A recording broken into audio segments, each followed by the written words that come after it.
아주 옛날에 나무 책걸상에 앉아서 공부하던 시절에 한 국민학교의 한 학급에서 선생님께서 열심히 가르치고 있는데 아이 하나가 창가에 앉아서 멍하니 창밖을 내다보고 있었습니다. 선생님이 아무리 이름을 불러도 정신이 이미 다른 데 팔려 있어서 그 선생님의 목소리가 들리지를 않아요. 알고 보니까 이 아이가 그때 당시에 자전거가 귀하던 시대였는데 최근에 자전거를 배워가지고 길가에 지나다니는 자전거 보느라고 수업에는 아랑곳하지 않고 거기에 정신이 팔려 있었던 것입니다. 그래서 선생님께서 그 아이를 불러다가 의자를 들고 나오라고 그랬어요. 그래서 앞에 불러다 놓고 의자를 거꾸로 이렇게 앉아서 등받이를 붙잡고 자전거 타는 신용을 하라는 그런 벌을 주었습니다. 열심히 페달을 구르라는 거죠. 그런데 한참 동안은 페달을 잘 구르는 것 같더니만 이 녀석이 또 어느 순간 멍하니 있는 겁니다. 선생님이 그 모습을 보고 소리를 쳤어요. 야, 너 뭐해? 왜 계속 안 해? 그러자 이 아이가 이렇게 대답했습니다. 선생님, 저 지금 언덕 내려가고 있는 중인데요. 여러분, 자전거는 페달을 구르지 않으면 아래로 내려가거나 아니면 넘어지기가 쉽습니다.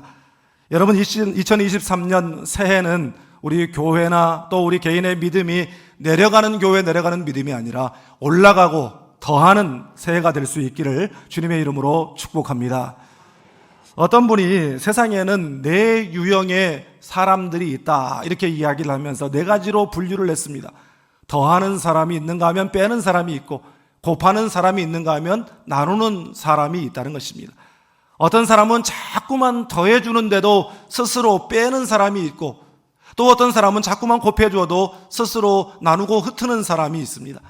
반면에 자기의 상황과 환경은 자꾸만 빼기를 하는데 스스로 힘쓰고 애써서 더하는 사람이 있고, 또 환경은 자꾸만 나누는데 자신은 열심히 곱하는 사람이 있다는 것입니다.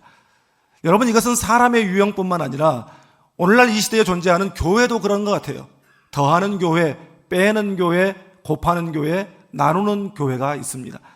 여러분, 교회가 더하고 곱하는 교회가 돼야지 빼고 나뉘고 흩트는 교회가 되면 능력을 잃어버리게 됩니다. 여러분, 장작불을 모아놨다가 흩어보십시오. 어떻게 됩니까? 금방 불이 사라져버리게 되죠. 교회도 그렇게 흩어버리면 성령의 불이 꺼져버리고 마는 것입니다.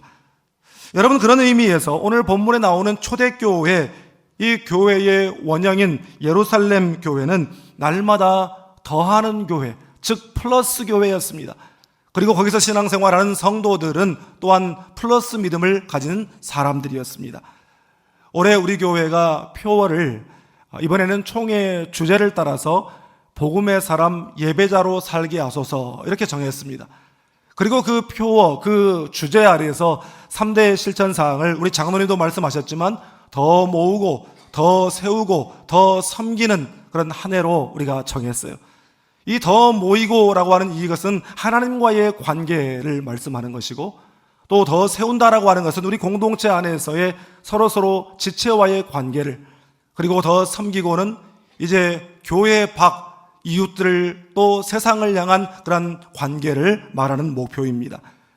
오늘 새해 첫 주일, 이 신년주일에 주시는 이 말씀을 통해서 우리 교회가 더욱더 영적으로 부흥 성장하고, 그래서 더 나아가서 우리의 이웃과 이 도시와 세상에 유익을 주는 플러스 교회가 되고, 또 우리 성도들 개개인도 영적으로 성장하고 성숙하고, 그래서 공동체 안에 있는 형제자매를 또 우리의 가족들과 이웃들을 복되게 하는 플러스 믿음의 성도들이 다 될 수 있기를 주님의 이름으로 축복합니다.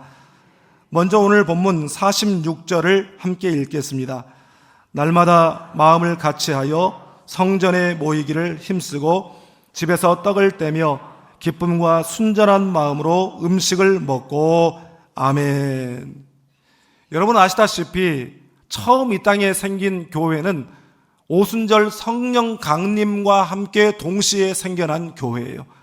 그리고 이 땅에 교회가 생겨나면서 한날, 그 첫날에 3,000명이 자기 죄를 회개하고 예수 그리스도의 이름으로 세례를 받고 교회에 등록하는 폭발적인 부흥의 역사를 경험했습니다. 여러분, 우리 교회도 이처럼 성령으로 충만하기만 하면 성령의 지배를 받고 성령의 통치를 받기만 하면 이러한 폭발적인 부흥의 역사가 일어나게 될 줄 믿습니다.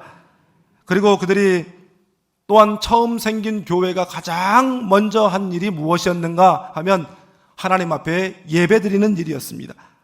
방금 읽은 46절에 성전에 모이기를 힘썼다 이렇게 말했는데, 이 힘쓰다라고 하는 이 말의 헬라어 원어의 의미를 보니까 힘차게 집착하다, 계속해서 전념하다, 이런 의미를 가지고 있더라고요.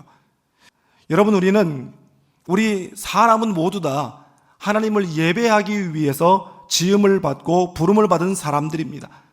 하나님께서 이스라엘 백성들을 출애굽시키신 목적도 하나님을 예배하게 하기 위함이라고 말씀하고 있어요.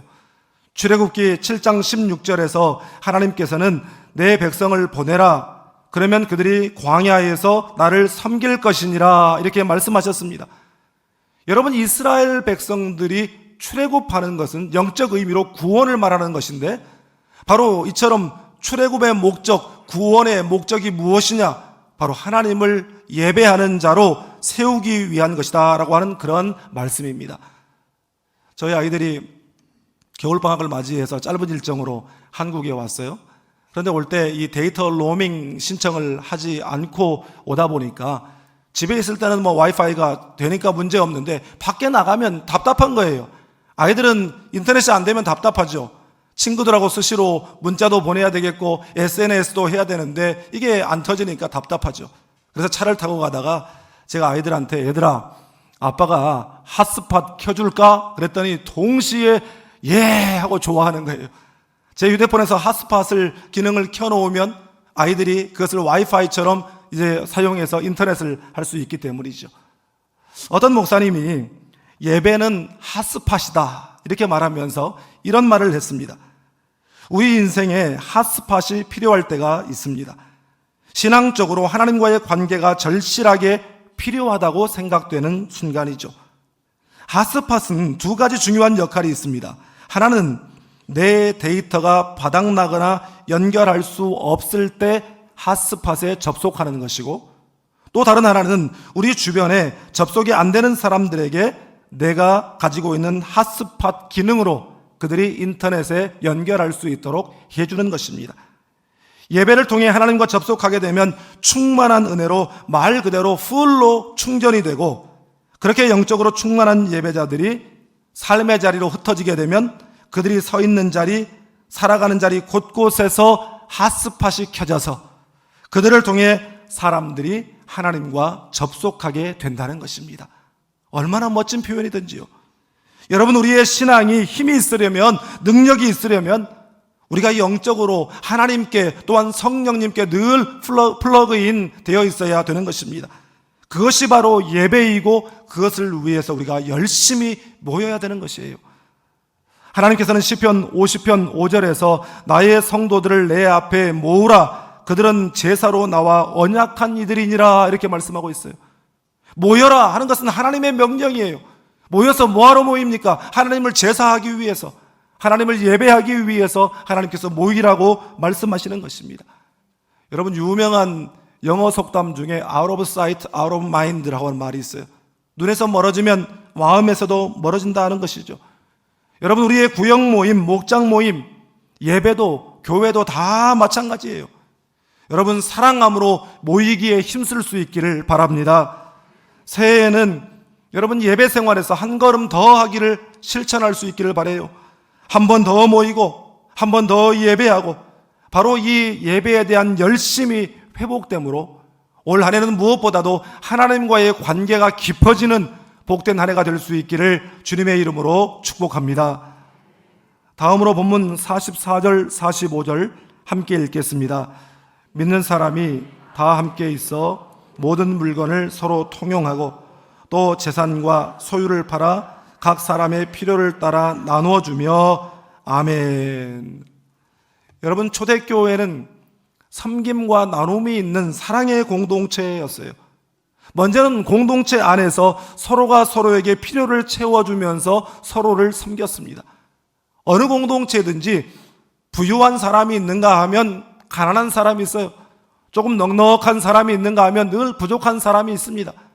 공동체를 통해서 필요를 채워야 되는 지체들이 분명히 있습니다.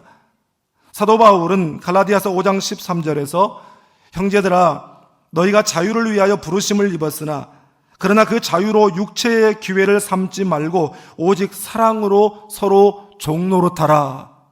자유를 위하여 부르심을 받았으니 너희가 이제 종이 아니라 자유자가 되었으니 이제는 사랑의 종이 되어라. 하나님께서 우리를 자유케 하시고 또한 우리를 부욕케 하시는 것은 사랑으로 섬기라고 우리를 그렇게 부르셨다라고 하는 그런 말씀입니다. 여러분, 사랑하면 그 사람을 섬기는 일은 일도 아니죠. 아니, 더 못 섬겨서 안달이죠. 그것이 사랑한다는 증거이기 때문입니다.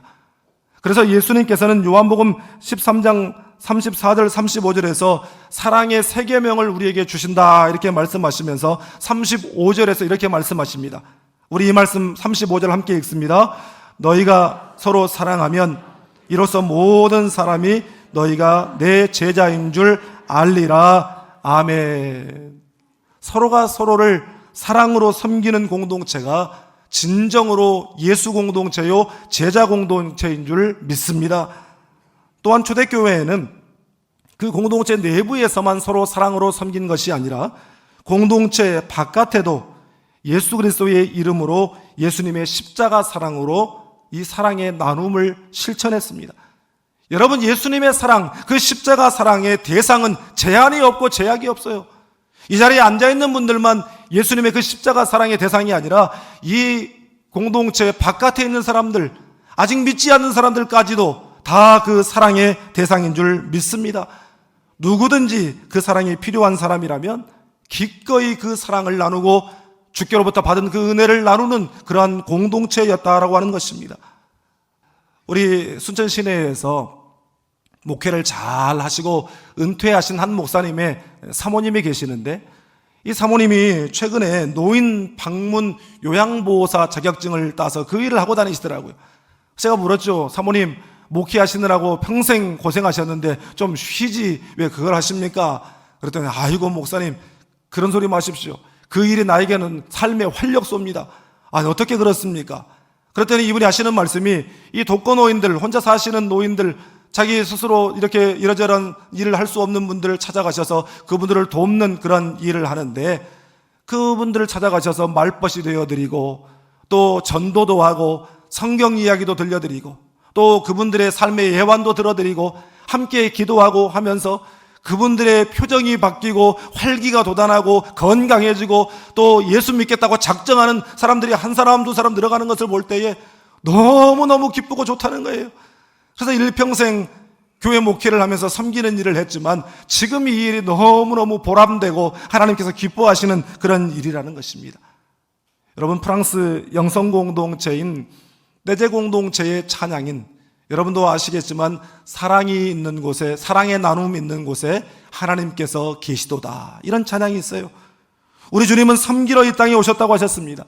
사랑의 섬김과 나눔이 있는 그 자리에 우리 주님이 함께 계시고 또한 임재의 은총이 있는 줄 믿습니다. 여러분, 올 한 해 우리 예수님께서 그러셨던 것처럼 섬기며 살고 나누며 삶으로 우리의 삶 속에서 주님의 임재를 늘 경험하며 살아가는 우리 모든 성도들 될 수 있기를 주님의 이름으로 축복합니다. 마지막으로 본문 42절 말씀을 함께 읽겠습니다. 그들이 사도의 가르침을 받아 서로 교제하고 떡을 떼며 오로지 기도하기를 힘쓰니라. 아멘. 여러분, 또한 초대교회는 다음 세대를 세우고 일꾼을 세우고 사람을 세우는 교회였어요. 사도의 가르침을 받았다라고 하는 것은 공동체 안에서 복음이 잘 전수되고 있었다라고 하는 그런 말씀이고, 또한 바른 말씀의 교육과 훈련이 잘 이루어지고 있었다, 그런 의미이고, 이를 통해 복음의 다음 세대, 사역의 다음 세대가 잘 세워지고 있었다, 바로 이런 뜻입니다. 그러면서 사도행전 6장에 가보면 교회가 폭발적으로 막 부흥 성장하는 거예요. 그러면서 사역도 많아지는데 그 사역들 가운데 특히 이 구제하는 이 사역 때문에 교회 안에서 자꾸만 시끄러운 소리들이 들려오기 시작했어요. 그때 사도들은 이 상황에 대해 영적으로 정확히 분별합니다. 그리고 어떤 처방을 내렸는가 하면 교회 안에 사역들을 위임할 집사들을 세웠어요.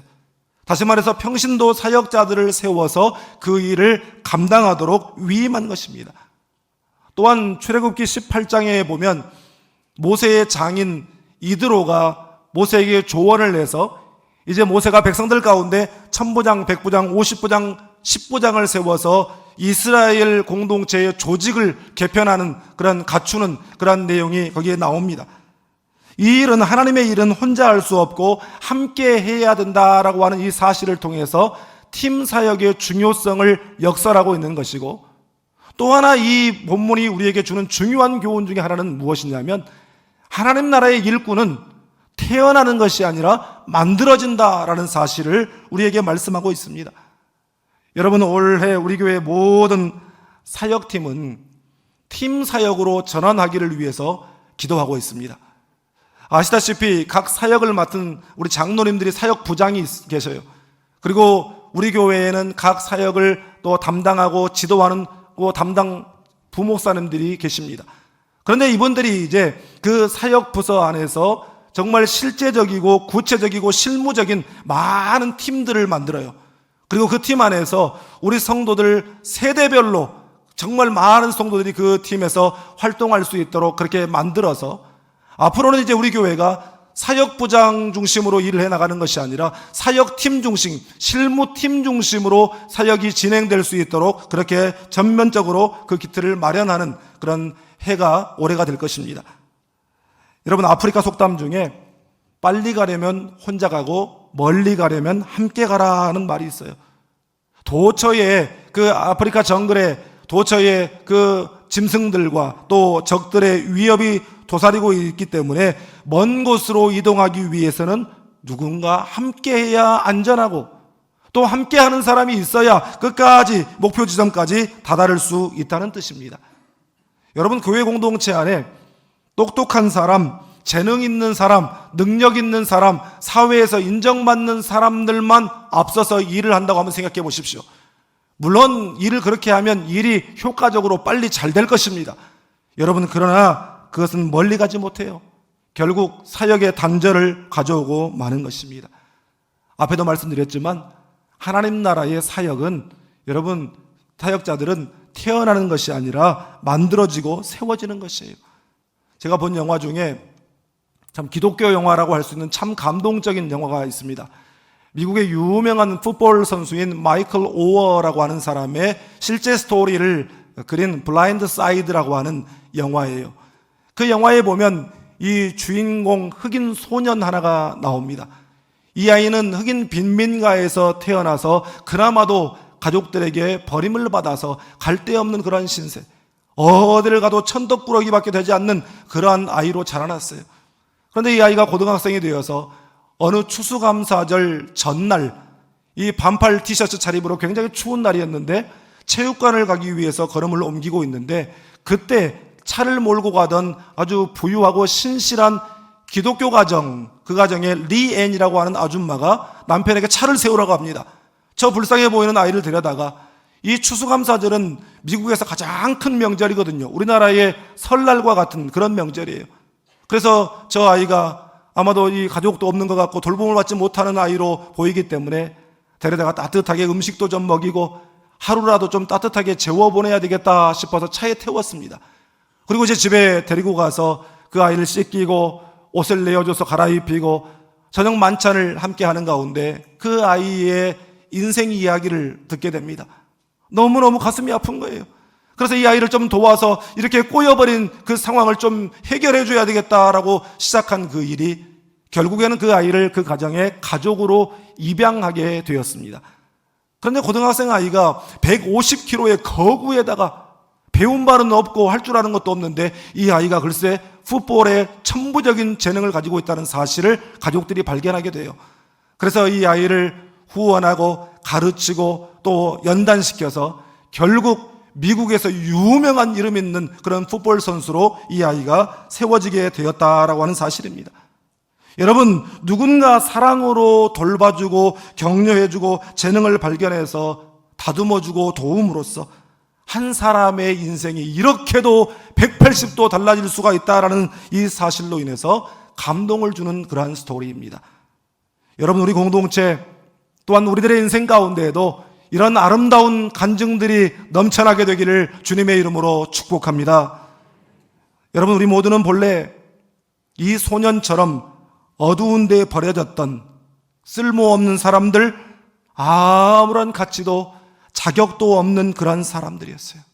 그런데 예수 그리스도께서 버려진 우리 앞에 오셔서 우리를 불쌍히 여기시고 당신의 핏값을 치르셔서 깨끗하고 의로운 옷으로 우리를 갈아입혀 주시고 하나님의 가족이 되게 해주신 줄 믿습니다.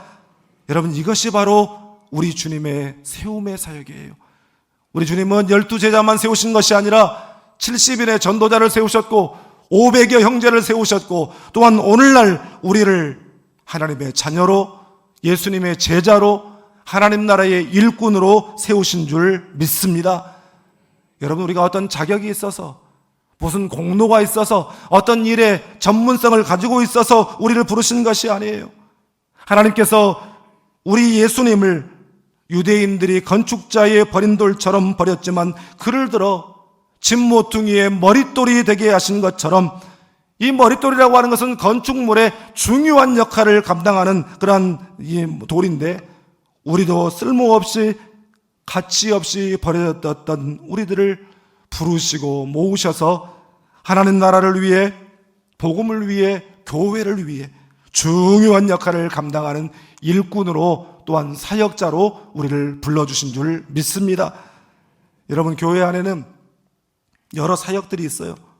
여러분들이 가진 달란트, 재능, 은사, 그리고 저마다 가지고 있는 관심, 그리고 성령께서 영적 부담을 주시는 바로 그 사역에 여러분 동참할 수 있기를 바랍니다.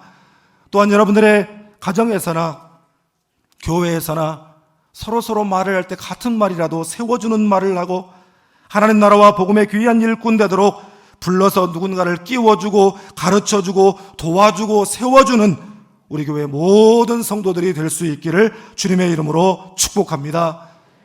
여러분, 하나님께서 우리에게 선물로 주신 2023년 더 모이고 더 세우고 더 섬기며 플러스 교회를 이루어가고 또 누군가에게 플러스가 되는 삶, 영적 유익을 주는 플러스 성도들로 다 살아가는 올 한 해가 될 수 있기를 주님의 이름으로 축복합니다.